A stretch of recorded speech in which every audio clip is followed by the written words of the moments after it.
Greetings, my fellow Americans. Here we are again, once again today, and we are going to be addressing the progressive slave mentality, the Marxist slave mentality, the hive mind of the Marxism, and the lie that is being sold to you about why you are not successful. The hypocrisy that these people do not even follow or adhere to or believe their own words that they're telling you, the oppressed. They're being successful, but they did not follow the mentality that they are selling to you, the oppressed. You are oppressed. There's nothing that you can do about it. If they followed that same mentality, they would not be who they are today. An example of this, Kevin Hart. He says, everybody wants to be famous, but nobody wants to do the work. I live by that. You grind hard so you can play hard. At the end of the day, you put all the work in, and eventually it will pay off. It could be in a year, it could be in 30 years. Eventually, your hard work will pay off. Kevin Hart. Kevin Hart didn't just show up on the scene and all of a sudden became famous. He has been working at it for a very long time before he got on the circuit. He has been grinding and grinding and grinding, and now he's enjoying all the success and all the hard work that he's put in, and he has stayed prepared. Terry Crews said the same, has done and has said that he stayed prepared. He was always ready, and when the role came up, he was ready for it. He didn't have to get prepared. He was already preparing for something that he was about to receive. The work had already been put in. So by the time the opportunity came, there was no need for extra preparation. There was only need for new learning and gaining of experience. Prepare now. Prepare yourself as you're a young child. Learn when you're 13, 4, 5, 10, throughout your teenage years, to be competitive, to not stop, to keep on grinding, to keep on working, keep on chopping at the tree. You can't chop down a tree in one swing. We're talking about like a giant redwood. It takes time, and some trees take longer than others. Some you can knock down with one swing because it's a tiny little sapling, and some you got to put in work, and some you need some heavy machinery.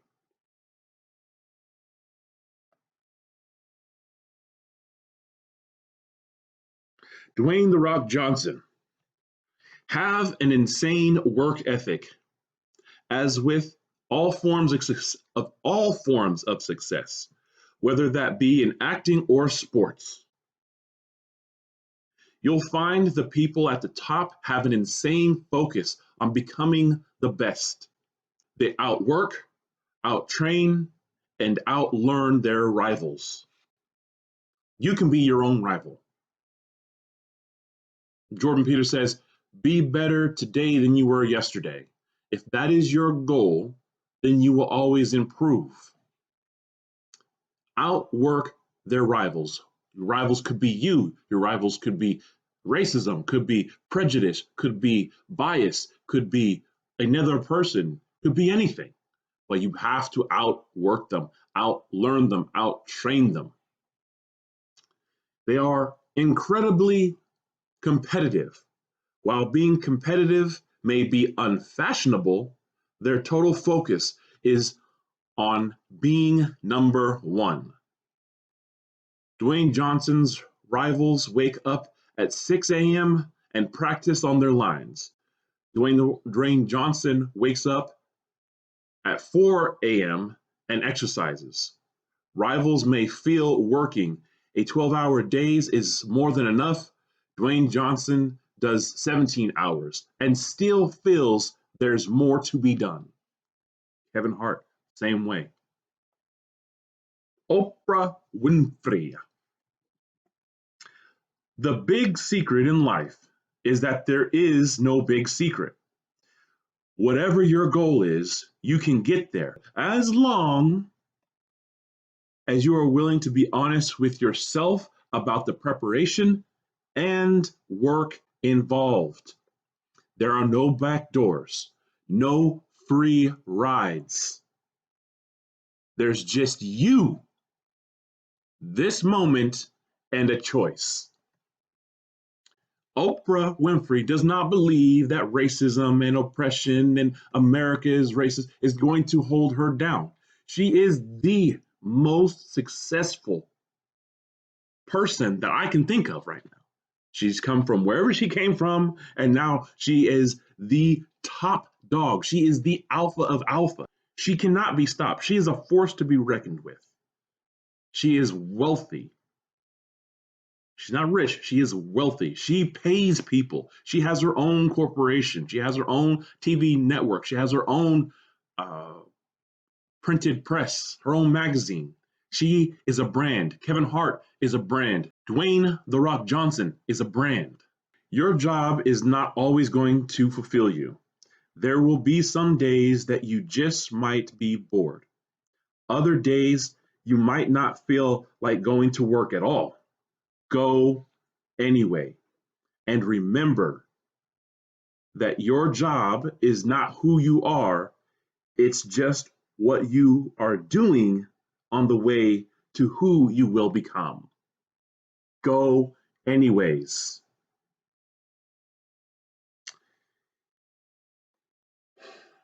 Here we have Cory Booker. He's a senator, representative in New Jersey. New Jersey. He's one who's lying to you. He's saying that you can't make it because America is racist. And yet there's tons of quotes that I found about working hard. My father was born in a small segregated mountain town, Hendersonville, North Carolina, in 1936.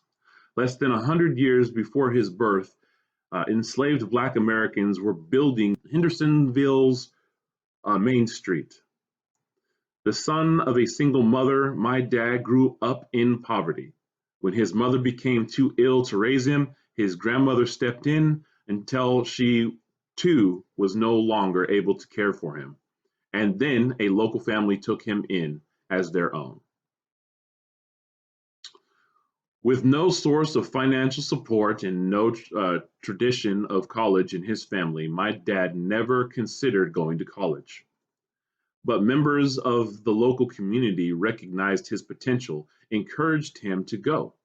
His church even sent around a collections plate to help pay his first semester's tuition in North Carolina Central University.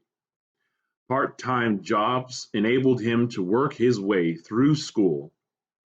When he graduated, he moved to Washington, D.C., where he was soon hired by IBM, becoming the company's first Black salesman in the North Virginia area.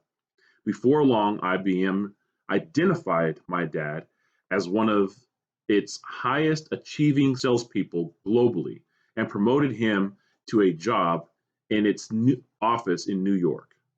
When he and my mom were looking to move to the New York City suburbs, real estate agents' illegal racially steering policies nearly kept them from buying the house that they wanted in an all-white neighborhood in New Jersey. It took a sting operation coordinated by the local Fair Housing Council, in which a white couple posed as my parents, to help break persistent segregation in the town where I would eventually grow up. For my dad, the road to success was anything but easy. But by the time I was born, he had moved his family from poverty to the middle class within a span of a single generation. The road was not always easy. He faced actual segregation. He faced actual racism. Cory Booker's father did. And yet he persevered, he didn't give up, and he said, "This is America. We are free. The 14th Amendment says so, and I believe so, therefore I am." And boom, now, within a single generation, he went from poverty an orphan to being in the middle class. Went to college because his community rallied behind him and helped him achieve that goal. Because they helped him achieve the goal because he showed potential, he showed drive. And that drive continued, and he became a part of the middle class, college educated, working for IBM. IBM recognized in that day and age that he was the hardest working, not the hardest working black man, the highest salesperson, period. What did it say? Global.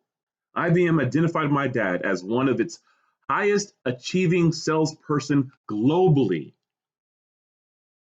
At a certain point, if a company is really if a company is really interested in making profit, they don't see color, they see performance.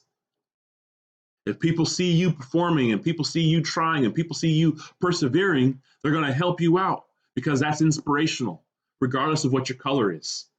And that's what Cory Booker is saying right here. But if you listen to Cory Booker on Don Lemon's CNN network TV show, he says other black people cannot do what my father did, cannot do what I did. Cory Booker went from middle class to representative, being on the TV, getting paid to go speak at places. Especially when he retires and he's done with his career, he's going to go places and he's going to say, hey, y'all can't do what I did. Because he doesn't want you to succeed. Because he doesn't want you to do what his mom and dad did. He doesn't want you to do what he did, because then he wouldn't have constituents, or he would have to completely change his stance. Let's see. Sidney Poitier. You don't have to become something you're not to be better than you were.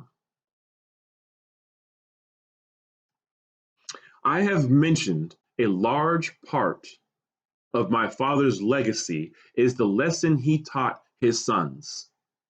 He brought us together and said, the measure of a man is how well he provides for his children.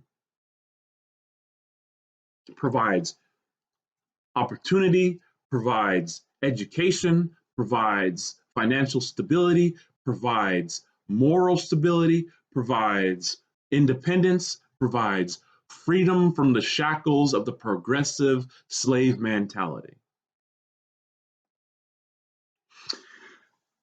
If the image one holds of oneself contains elements that does not square with reality, one is best advised to let go of them, however difficult it may be.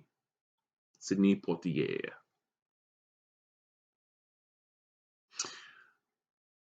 Maya Angelou says, nothing will work unless you do. Malcolm X basically says, had a speech, who taught you to hate yourself? And there is a lot of things that were interesting, and I'm saying this: the whole speech was basically centered around who taught you to hate yourself, who taught you to say that your hair needs to be straight, that your hair is not beautiful, nappy, and glorious, and springing out like a mane. Oh man, back in my day when I was like 18, 19 years old, I had a glorious, glorious afro. Due to my hairline being halfway down my head, I can't do that again. But I'm going to grow this glorious beard out, boy. It's going to be amazing. But I had a glorious, glorious, glorious afro. And I wore it with pride because it's not who I was, but it was a representation. It was 12 inches long. Oh, it was a sight to behold. I'm 6'4" with another 12 inches of hair. It was amazing. My hair would touch the top of the doors. Yeah, it was a statement. It was more than just hair. It was a statement. Who taught you to hate your color? Who taught you that black is ugly or white is beautiful or skinny is ugly or skinny is beautiful? Who has taught you these things? And now I'm asking you a different question. You have to update this now. Who is teaching you that you cannot succeed without affirmative action? Who is teaching you that you cannot succeed without government help? Who is teaching you that you cannot succeed because of racism? Who are teaching you these lessons? And who are these people who are teaching you? Where do they stand in power? They're your professors. They are teaching you how to fail. They are your representatives. They are holding you down, oppressing you, so that they can continue to be voted into office, so they can continue to push forward their agenda. Not a single person who is in a station or a position of success and power believes anything that they are preaching to you, if that message is you racism is an obstacle you cannot overcome.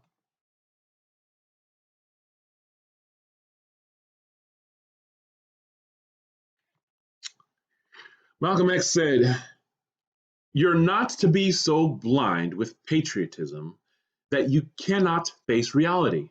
Wrong is wrong no matter who does it or says it." Let's update that. Let's update for Black Lives Matters, for Antifa, for these movements that are going on that are basically anti-American, for Chaz, or whatever it was named during the time that was named when it was doing its thing. Ask yourself, do not be so caught up in your ideology, in your pathology, to believe that your side can do no wrong. Wrong is wrong, no matter who says it, no matter who does it. Stating that looting, Black people who are looting, are Black people who are claiming their reparations, is the blindness. Stating that these men who are running around with guns and knives and who have warrants and who are fighting the police and who get themselves killed as a result of them disobeying the law and as a result of sometimes incompetence. That is being blind to the reality of the situation, that these men had taken actions that endangered their lives, and now they are dead because of it. You cannot be so blind to your ideology to look past the criminal element of which got them into that position. Malcolm X states, "There is no better than adversity. Every defeat, every heartbreak, every loss contains its own seed, its own lesson on how to improve your performance the next time." It is a self-evaluation. It is a tool to self-evaluate. You don't get the loan. Why didn't I get the loan?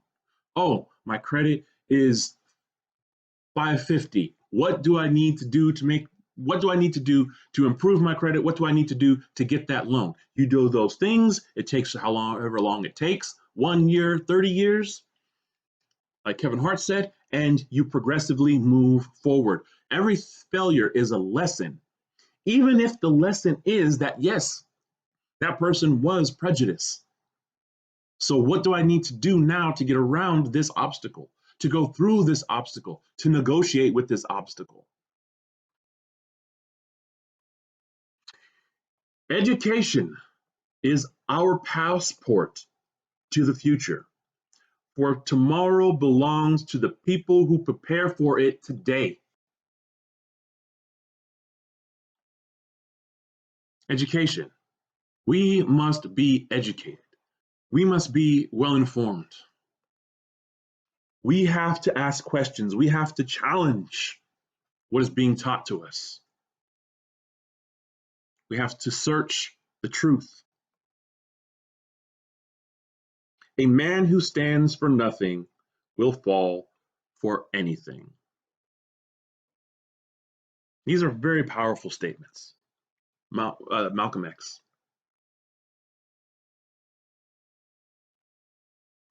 We cannot think of being acceptable to others until we have first proven acceptable to ourselves.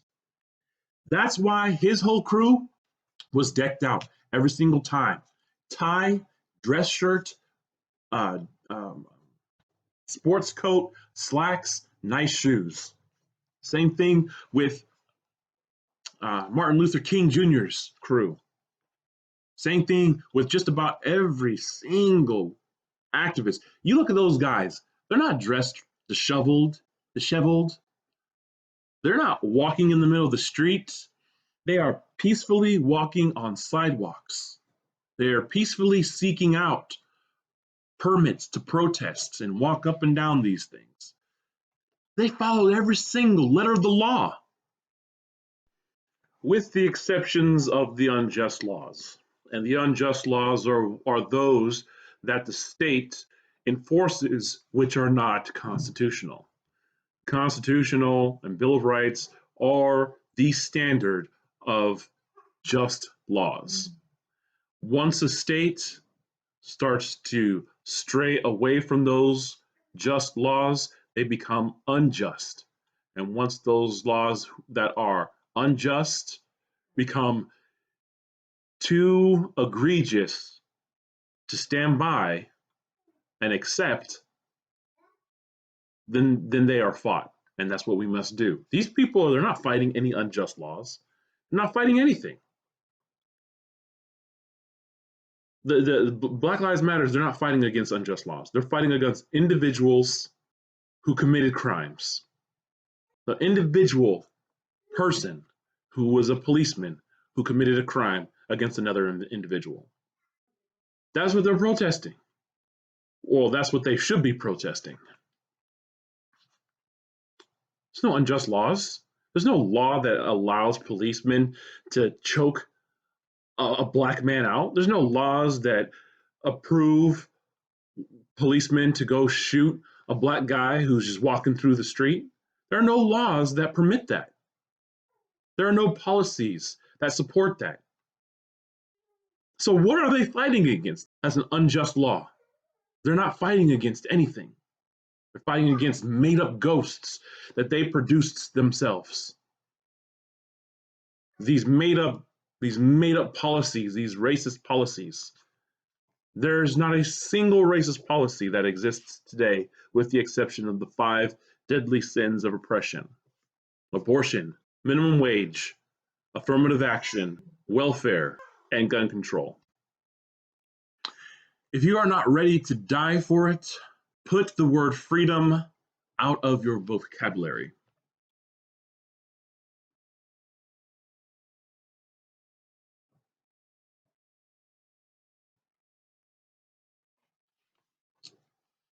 We need more light about another. Light creates understanding. Understanding creates love. Love creates patience. And patience creates unity.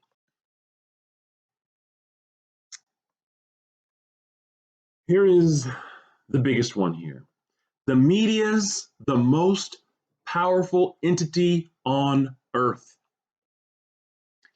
They have the power to make the innocent guilty and make the guilty innocent. And that's power. Because they control the minds of the masses. Not guide, not point, not steer, control. That was Malcolm X. Back in the day, talking about the control of the media, the power of the media. And it's clearly evident today as they describe the the actual peaceful protest in Virginia when people were walking around with firearms protesting Virginia state law trying to take away the certain portions of their rights. The media called it potentially dangerous. Actual dangerous buildings on fire, people getting yanked out of their car, getting beaten, getting property stolen, having their lives threatened, riots and protests, they're calling mostly peaceful. The young gentleman who was in DC, who was gang affiliated, ran from the police, had a firearm on him, brandishing that firearm to people on the streets, went to go throw it and got shot in the chest and died, was not innocent. He threatened many people's lives. He endangered many people's lives, including his own, and he was killed. But the media made him look innocent and made the police look like criminals. Mostly peaceful is what they're still calling this movement. Black Lives Matter is not interested in mostly peaceful. They're interested in a bloody, violent revolution. Bloody and violent revolution. Because they are using these anomalies of these Black individuals who are being killed and trying to make heroes out of them, creating such divide in this country. These are not heroes. These are not people who our children should emulate. I don't agree with everything Malcolm X says. I don't agree with a lot of what Malcolm X says, mainly because of the Islam factor. But after he came back from Mecca, his message changed, and his people killed him for it.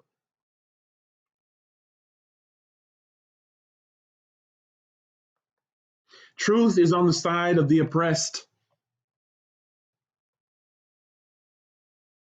That's true. You cannot separate peace from freedom because no one can be at peace until he has his freedom. We have freedom. We have freedom. The ability to read awoke inside of me some long dormant craving to be mentally alive. But you have to read the right things, folks. You can't read this. I mean, you can, but you have to be truthful. You have to be truthful about what you're reading. You have to be honest about what you're reading. The principles of the 14th Amendment are the principles and the ideology of what our founding fathers were hoping that this country could be. And it is that. But if you're reading things like How to Be an Anti-Racist, you're only fostering and creating and enabling a movement of enslavement. White fragility, a movement of enslavement. Allow me to clarify.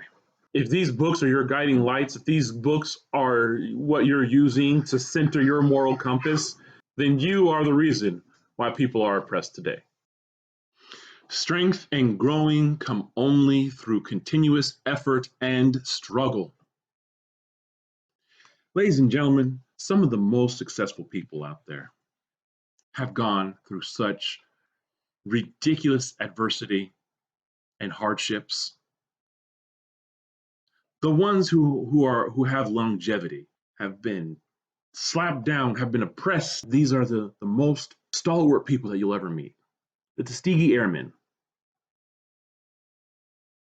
The bombers in World War II were so happy when they saw those red tails because they knew that these men were going to do their job.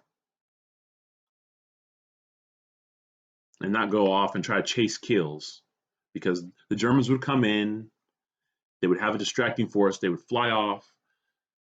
The other guys, they would chase after them, and then a second squadron would come up and start shooting down the bombers. The Tuskegee Airmen chased them away and stayed with the bombers. Came back and stayed with the bombers the whole entire way. They did their mission. They did what they were supposed to. 76 did what they were supposed to. The hardest working men in World War II. The reason why I can make that, the reason why I believe I can make that claim is because they were fighting for something that they didn't have yet. Other people were fighting to preserve what they had. These men were fighting for what they did not have yet. And now that we have it, what are we doing with it? We're fumbling it. We're floundering it. We're trying to put in the very system that these men fought against. You can't think. You can't discuss with Black Lives Matter. You can't have a conversation with Antifa. You can't have an opposing thought with a progressive. You can't ask questions of Marxists. You can't challenge the beliefs of any of the people whom I just mentioned. Or else you are a racist, or else you are blind, or else you are an Uncle Tom, or else you're an apologist of whatever it is, an apologist, bootlicking servant of the one percenters, of the white man, of men, of whatever the case may be. Whatever you are a boot licking apologist. You can't question them. That's fascism. That's the only way that this type of system can exist. It's the only way communism can exist. That's the only way Marxism can exist. That's the only way progressive ideology can exist, is without challenge.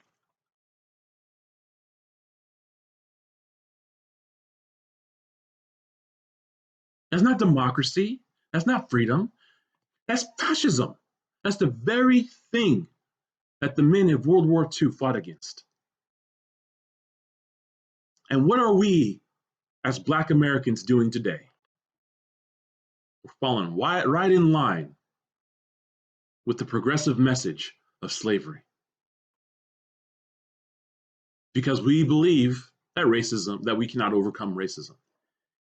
And you can't, thinking like that. But you can if you have thinking like Cory Booker, if you have thinking like Cory Booker's father, if you have thinking like Malcolm X, Martin Luther King, Kamala Harris, Oprah Winfrey, Dwayne "The Rock" Johnson, Kevin Hart. If you believe the way they believe, then racism can't stop you. Then bad credit can't stop you, because you put in the work.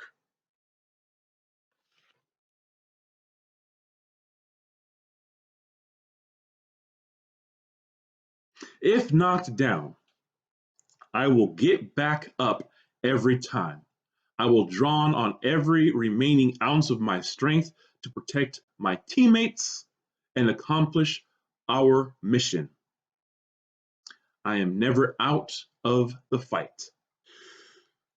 Martin Luther King Jr. Nonviolence is not sterile passivity, but a powerful moral force which makes for social transformation. Martin Luther King Jr. As you press on for justice, be sure to move with dignity and discipline, using only the weapon of love. Let no man pull you so low as to hate him. Always avoid violence. If you succumb to the temptation of using violence in your struggle, unborn generations will be the recipients of a long and desolate night of bitterness, and your chief legacy to the future will be an endless reign of meaningless chaos.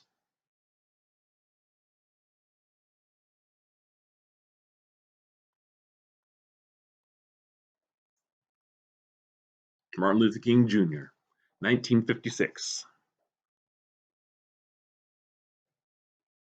Martin Luther King Jr. says, "We believe in law and order. We are not advocating violence. We want to love our enemies. If I am stopped, our work will not stop. For what we are doing is right. Hate begets hate, violence begets violence, toughness begets a greater toughness. We must meet the force of hate with the power of love." Buildings burning down. People are now getting drug out of their cars and beaten. People are now being shot at by these mostly peaceful protesters.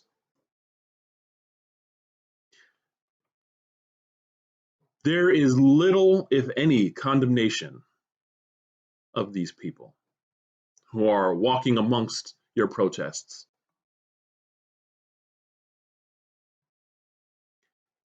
You are going to fail because you are hateful. You are going to fail because you are vindictive. You are going to fail because you do not believe in individuality. You do not believe in freedom. You believe in a single-minded hive mind. You are going to fail because you are resentful, because you do nothing. Your hate can only destroy. And that is exactly what it is doing. You are creating nothing for the future except for a legacy of chaos. That is what you will pass on. You are creating hatred within your community. You are creating poverty in these communities you are burning down.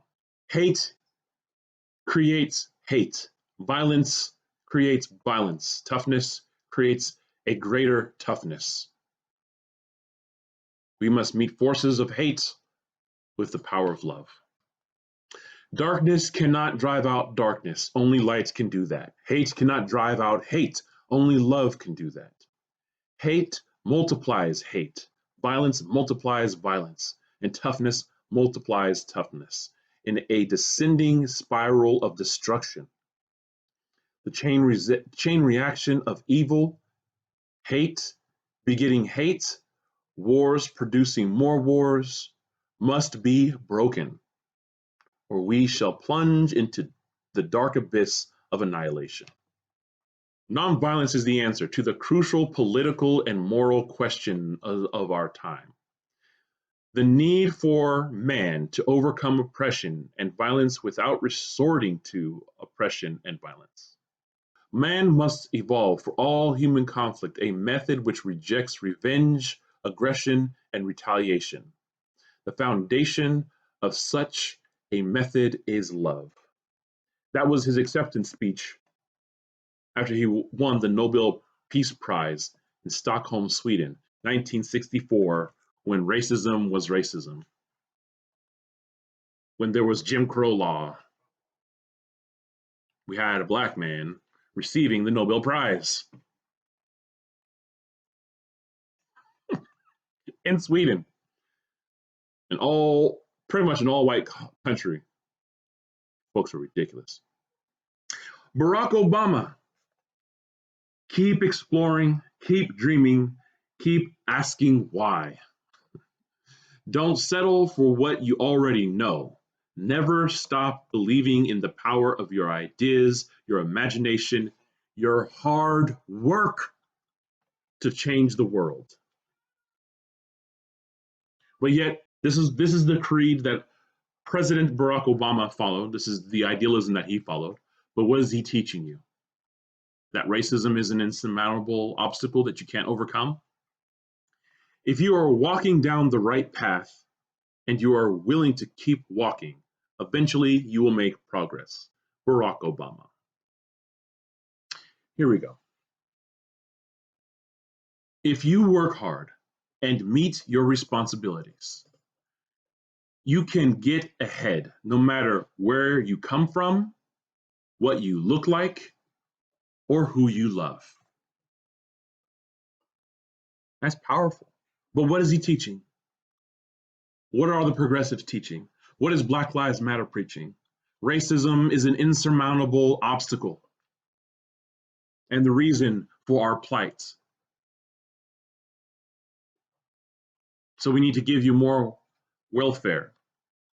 We need to give you more higher minimum wage. We need to tax the rich more, which does what, people? Drives businesses out, moves money out of the country, creates less working opportunity for minorities and young people, which starts the cycle all over again. These people do not believe either the words that they're saying in which the words that they're saying in which got them to their position,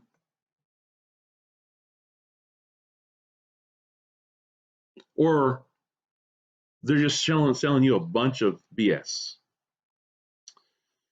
What else did old Barry say? The real test is not to avoid failure, because you won't. It's whether you let it harden or shame you into inaction, or whether you learn from it, whether you choose to persevere. The real test is not whether you should avoid racism, it's whether or not it stops you. Let it harden your heart. Let it create hate and stifle your progression, or whether you choose to persevere through it. Come on, folks. Cory Booker said, "It is okay not to like someone, but it is never okay to try and degrade, humiliate, or dehumanize them." Pigs in a blanket is dehumanization. You're a fascist, you're a racist, is dehumanization. We must dehumanize in order to murder, maim, and kill. The mob is pulling people out of their cars and beating them. The mob is surrounding Black minds that do not conform to their ideas and it's attempting to intimidate them.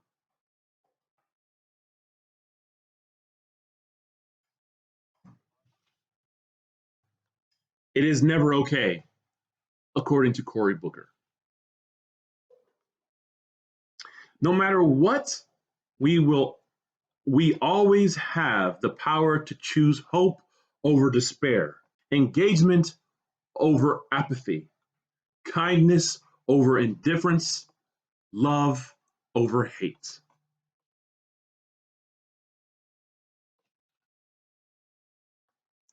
Here's an interesting thing that he says. And I'm these sayings transcend just the very thing that is being spoken here, because these are words. When you speak these words, it is a ideal that you hold across just a specific thing. Here we go. Before you speak to me about your religion, first show it to me in how you treat other people. Before you tell me how much you love your God, show me how much you love all of his children. Before you tell me how racist America is, show me. Before you tell me how racist the Constitution is, show me. Show me where it says it. Where? Right now. Where is the racism? Where are the racist policies coming from? Show me. Job unemployment. Show me. When you have to show me, now you have to start looking for the why. Well, Black people can't get jobs. Black men can't get jobs. Well, why can't they get jobs? Well, because minimum wage is so high. I mean, not minimum wage, but because there are no jobs. Well, why are there no jobs? You have to start searching for the why. You can't tell me about racism. Show me where it's coming from. Oh, Black people, Black Americans are overrepresented in jail. Why? Well, because they're poor. Why are they poor? Because they come from single parent homes. Why do they come from single parent homes? Because welfare encourages it. You have to really start finding the answer. And they don't like the answer, so they avoid the answer. And this is a very important thing. The thing is that you have to listen to people who you don't agree with, or else you miss out on these beautiful gems right here. This is a wonderful, wonderful, wonderful, wonderful thing to say. I love this saying. I mean, he's trying to shit on Christianity, but to be truthful, this is a standard. This is a standard of living. This is a standard of acting. This is the standard. Before you start telling me about these things, show me. Show me. Before you start saying that these cops are racist, show me. Show me the whole video of George Floyd talking about how he can't breathe before he even got into the car. Show me the part of the video where they tried to pull him into the car and he pushed himself through the other side of the car and ended up on the ground. Show me. Show me the man who supposedly was trying to break up these women from fighting, but had a knife on him, who fought with the police, who got into the car, who was reaching for something. Show me the families of these police officers, the children of these police officers, and tell them, sorry, sweetie, your daddy doesn't deserve to come home because we believe that certain people's lives are more important than other people's lives. And we have to make sure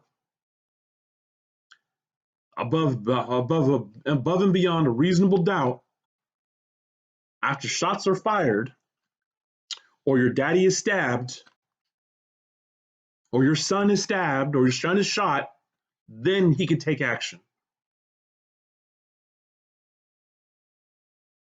You people are disgusting who want to defund the police. You need to understand something. You drink deeply from the well of freedom and liberty and opportunity that you did not dig. How? Cory Booker, wow, that is amazing, dude. I love that sting. I did not dig this. I did not dig this well of freedom that I have. My father, my grandfather, those before me, like Malcolm X, Dr. Martin Luther King, Thomas Sowell, Larry Eldridge, Walter Williams, Frederick Douglass, Thomas Jefferson, Alexander Hamilton, Abraham Lincoln, the freedom fighters, the Tuskegee Airmen, the 76th Tank Infantry. You eat lavishly from banquet tables prepared for you by your ancestors. You sit under the shade of trees that you did not plant or cultivate or care for. You have a choice in life. You can just sit back, getting fat, dumb, and happy, consuming all the blessings put before you. Or it can metabolize inside of you, become fuel to get you into the fight, to make this democracy real, to make it true to its word, that we can be a nation of liberty and justice for all. You look at this statement here, and you look at what Cory Booker says, and they're night and day. What he stands for, they are night and day. Completely two totally different statements. Completely two totally different people said these things. If you looked at what Cory Booker stands for, he stands for all of the things that are making that oppress Black people today. He's for abortion, he's for gun control, he's for affirmative action, welfare, minimum wage.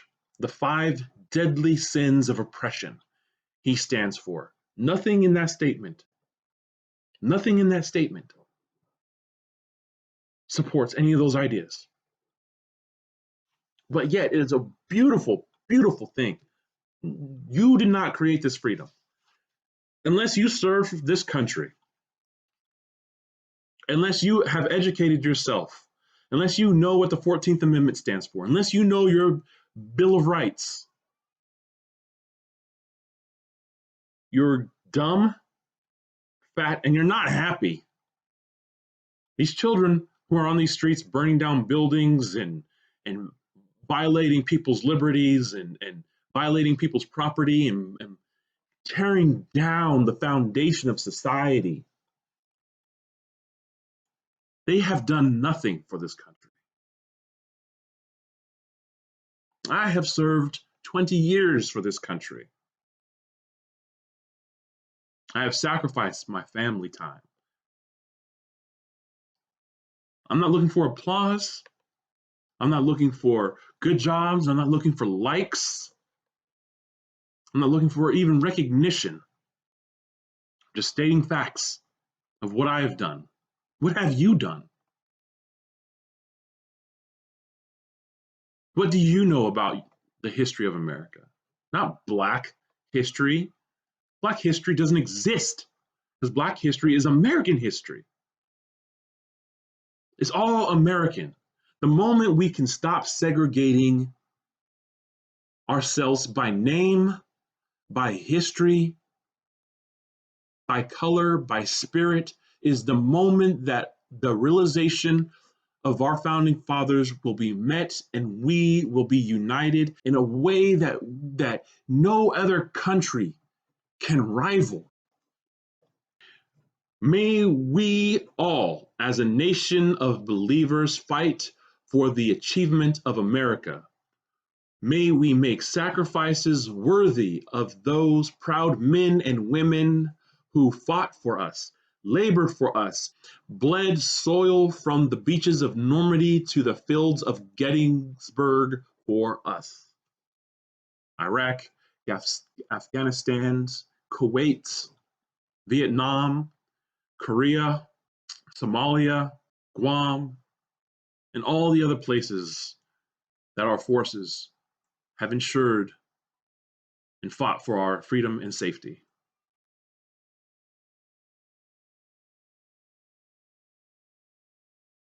We choose forward. We choose inclusion. We choose growing together. We choose American economy, might, and muscle, standing strong on the bedrock of the American ideal, a strong, empowered, and ever-growing middle class. Cory Booker believes in the American dream because he is a product of the American dream, and the American dream is freedom. My freedom is aligned with the American dream. That's why we are free today. That's why the 14th Amendment exists. That's why the founding fathers said all men are created equal by their creator. Alexandria Ocasio-Cortez. We are all capable of awakening and commitment. And because of that, we can all be great. I think some of these things, these quotes are in jest. Let's see. Here's a good one. If women and gender expanding people wants to run for office, we cannot knock on anyone's door. We have to build our own house. That's beautiful. That's beautiful. And that's 100% right. And that goes for for Black people. If the opportunity is not there, if we can't go knocking on doors, then we'll create our own door. We'll build our own house. That's where BET came from. And as a result of us building our own house and building our own opportunities, creating our own opportunities. Barack Obama is president. Kevin Hart is wealthy and has his own independent brand. Rockaware, Jay-Z, what? Beyonce, she has her things going on. All these examples of these freedoms that we have and our ability to tap into these freedoms and take advantage of these freedoms and to move forward. And we're sitting here complaining about racism somehow is holding us back. Who is teaching you that racism is holding you back? The same people who have taught themselves and have examples after examples after examples to overcome adversity and racism. It didn't hold them back. There's a bunch of quotes that Kamala Harris said, but this is the most important one. That is just the most amazing thing that I think that she could have ever said. I was raised to be an independent woman, not the victim of anything. That's why she's here today. But if you listen to her, she's going to tell you, Black people, that you can't make it because of the insurmountable obstacle of racism. She did not believe that. That's why she is the representative. That's why she's now the vice president nominee. She is selling to you slavery while she is over here free with a strong, independent, warrior-like mentality of no one is going to victimize me. No one is going to hold me down. I'm going to keep on moving forward. Instead of her teaching this mentality, she's teaching enslavement. She enslaves Black people with this idealism. Cory Booker is a Black slaver. Alexandria Ocasio-Cortez is a slaver of Black Americans. And this is why these people are so horrible. Who is teaching you that you cannot make it?